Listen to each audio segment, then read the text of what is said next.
Nintendo Switch has finally arrived, and while in some respects it feels like it may have arrived a little before it was completely ready, it's still a very impressive piece of tech all the same. When I saw the Switch for the first time, I was surprised how small the main unit looked. It's true to say that once you attach the Joy-Cons, it becomes a lot bigger. However, even when turned on its side, it's still only around the size of an iPad. The Switch feels very well built to me. It's certainly got some weight to it, while still keeping its slick looks. Switch's display offers both a front-facing camera and a 6.2-inch capacitive multi-touch display with a resolution of 1280 by 720p. When running the menus or games, there's a real high quality feel to the screen, although it does seem to pick up dust and smudges quite easily, which is why I was surprised Nintendo didn't even include a cloth to keep the screen clean within the box.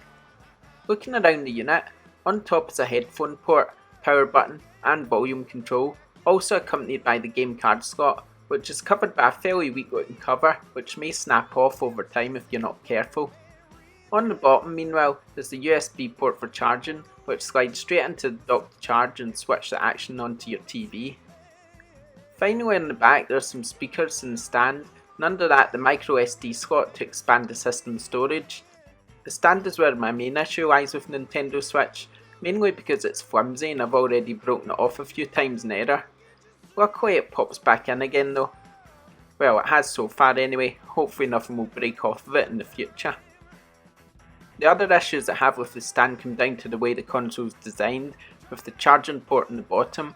This means you can't charge your system when using the stand, and therefore if you play this way you'll likely need to invest in a cheap dock which allows you to charge while playing with the Joy-Cons detached.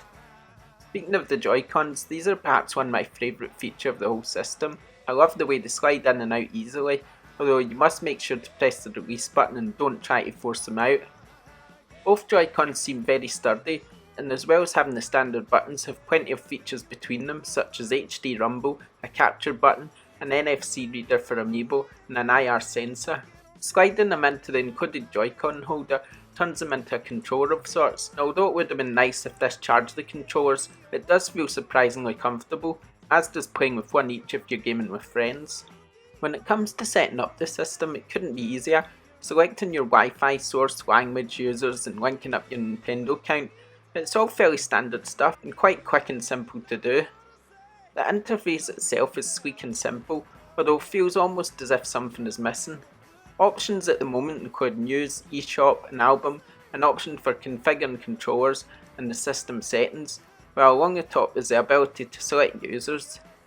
The main area of the screen is taken up by your games, although that's an area which will likely remain quite empty for now thanks to the sparse launch lineup.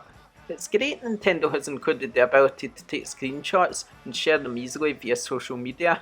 I also like the way it allows you to add text to your screens, giving you a nice way to personalise them. It's just a shame there's no way to capture video at this time, although with a capture button on the left Joy-Con, perhaps it's only a matter of time before Nintendo allows this. When it comes to making friends, Nintendo has once again included friend codes, although you can at least add those who you've met before or those who are local without making use of these. It would have been nice to have a more user-friendly system for making friends, although at least you know and are even notified when the friends you do make are online, although there doesn't seem to be any way to interact with them such as by sending messages. It's been well documented that the eShop doesn't include Virtual Console at this time, although otherwise it seems pretty well designed. When first accessing it, you'll choose your user ID and then link your Nintendo Network account. Once this is done, you can easily purchase items or just browse the most recent releases, or those coming soon, checking out screenshots and videos at the same time. When it comes to gaming, the battery life seems to hold up as to what's expected. I got at least 4 hours out of gameplay from some of the games I'm currently reviewing before getting a low battery warning, although this may reduce with more graphically intense games. Still, it seems acceptable enough and should be more than good enough for long commutes to work. I do wish Nintendo had included a bundled game, a cleaning cloth and headphones within the box, and possibly even a stylus, as typing via the on-screen keyboard can be awkward. It would also have been nice to see a game such as 1-2 Switch bundled in there to help justify the price. Overall though, Nintendo Switch is a very impressive piece of kit. I love it already more than the Wii and the Wii U combined because, in all honesty, unlike the other two, it feels like a device created with real gamers in mind. Of course, its success will come down to future support, both in terms of features added via firmware and software, the latter of which is most important of all. Nintendo Switch is certainly off to a great start, and I personally can't see it being anything other than a success.